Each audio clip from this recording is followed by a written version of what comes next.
So oftentimes in games of Overwatch competitive, you just can't get the hero you want to play. I mean, you log in there, you hope that you can get on Genji, but your team has 3 DPS already, and you should probably be playing something else.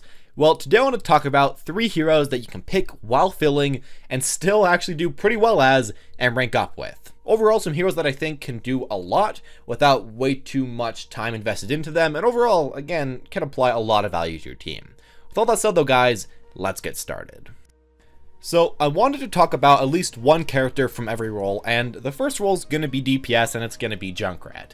And I think the problem about this is, I guess, you won't get DPS way too much while filling, but if you do happen to get it and you don't really know what to play, I think Junkrat is honestly one of the ultimate characters to go for. As I've seen people, Mercy mains, Reinhardt mains, DPS mains, whatever, pick this character up at hard times and he can just kind of pop off and do what you need to do, especially when you're on a map that's kind of closed off like the top point of Hanamura, or really just anywhere when you're playing on defense. I think that Junkrat really is the epitome of a character that can do a lot more when you're a god as him, but still has a pretty low skill floor, and you can get onto playing this character and you can do pretty well as him straight from the get-go. All you really have to know how to do is know where to position yourself and throw out your damage near the choke point, and you're honestly going to be doing pretty good right there. And I think that's why he's such a strong character. I think the thing about him that is just so powerful is that he's almost always effective.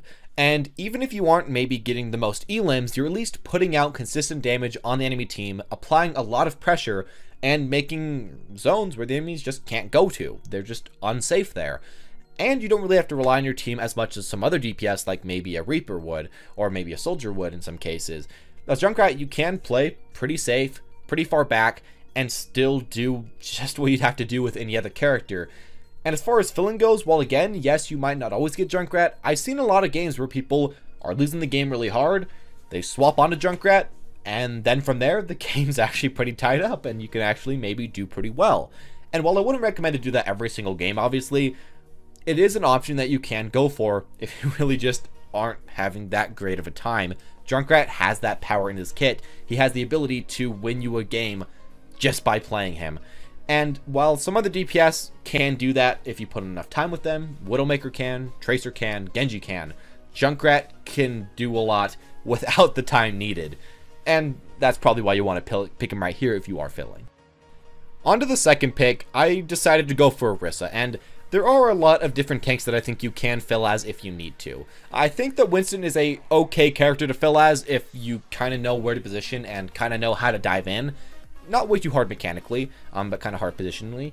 I think that also Reinhardt can, in some cases, do well. I mean, you can just kind of hold up the shield and do alright, but I think IRISA is really a character where you don't have to have that much mechanics at all, but you just kind of have to play around your team and enable them the most that you can, and you'll be able to reach around a 50 or 60% win rate without way too much effort. As tanks especially, I think you can almost get tank every single game, and when you're filling, you're going to have to play tank quite a bit. And a lot of the times, one of your teammates might just pick a tank that isn't a main tank, and there you go. You can play IRISA, you can help out your team. I think another thing about IRISA that's kind of nice is that she actually works pretty well with triple DPS. I mean, she's not the best in the world with triple DPS. I don't really think there are any tanks that are the best right there.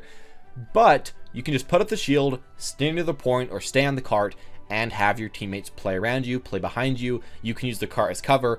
She can actually play pretty independently.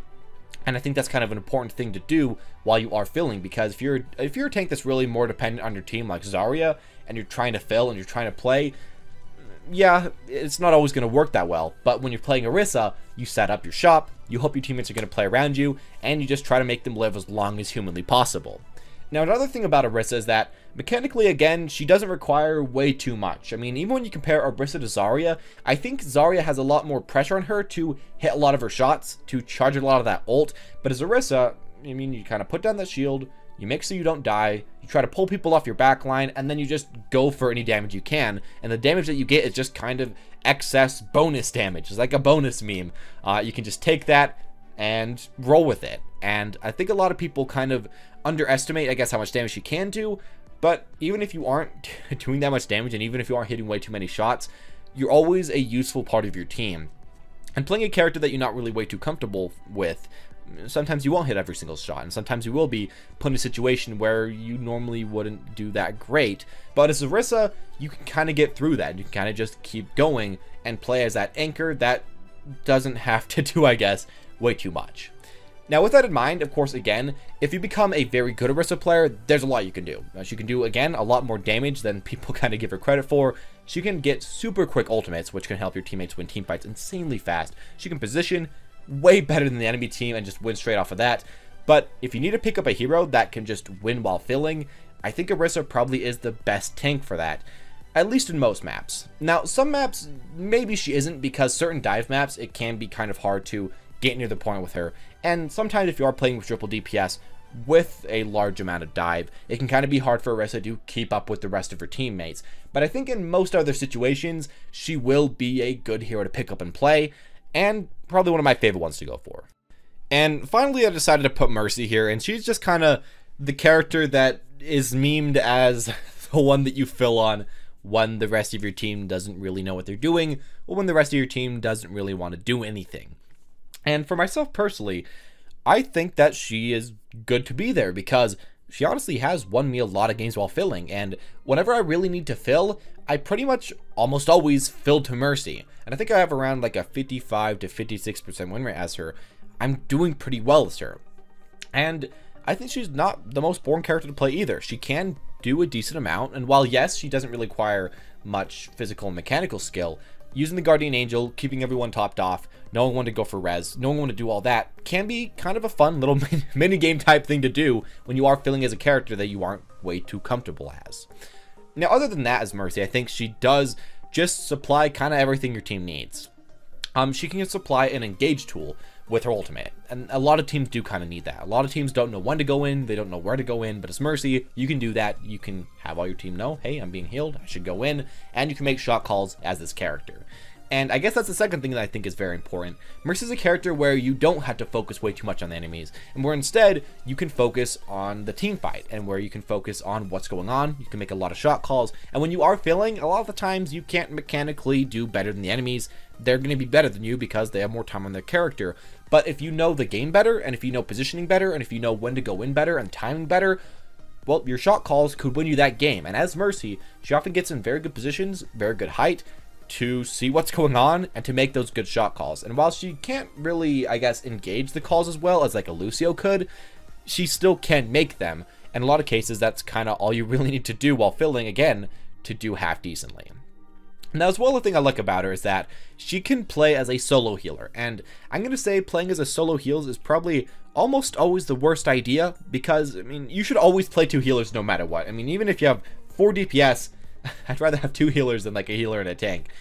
But when the time comes where no one else wants to play healer and everything is just going bad, the worst case scenario, Mercy's still there, and Mercy still can solo heal. Again, it's not the best, and again, you want your teammates to play very quickly and go in quickly because you can't really heal them up after the first engage, but she can do that. And I think the fact that she's one of the only supports that consistently can pump out the amount of healing needed to do that really does make her a great choice to go when you are filling. Now, maybe she doesn't have as much care potential as some of the other supports, but everything else combined, and I guess as well the fact that she is kind of hard to kill and kind of easy to get a lot of value out of, makes it that she is going to be a great pick to go for when you are filling, and that's why I pick her almost every single time when I fill. But anyways, as always, guys, this had just been my own personal opinion, and I will say these heroes I think are very good while filling, but there still are a lot of players that can get very good as these characters, and you know, they could beat me every single time when I fill compared to them just playing them. So do keep in mind they still are skillful characters. I just think that they do have a good, I guess, entry barrier, and you can do half decent as them even if you need to fill as them. So that's why they are on this list. I'm not trying to throw anyone under the bus. I think you can, again, become good at these characters. So please keep that in mind. As well, though, I want to mention that filling should be probably your last case scenario. You shouldn't be playing these characters if you know other people to pick that you probably could go for that could fit on your team. Let's say you know how to play Zarya and Zenyatta. You probably should fill as one of those before you fill as one of these characters. But again, if it is the last case scenario, I do think these are some of the best characters in the game, and here have been my reasons why. Anyways, as always, guys, though, thank you all for watching. I hope you enjoyed. If you did, make sure to leave a like. Comment down below who you personally decide to fill with whenever you get in that situation. And I guess maybe hit the subscribe button if you want to see videos like this in the future. Anyways, as always, guys, though, thank you all for watching. Hope you enjoyed. And as always, have a wonderful day.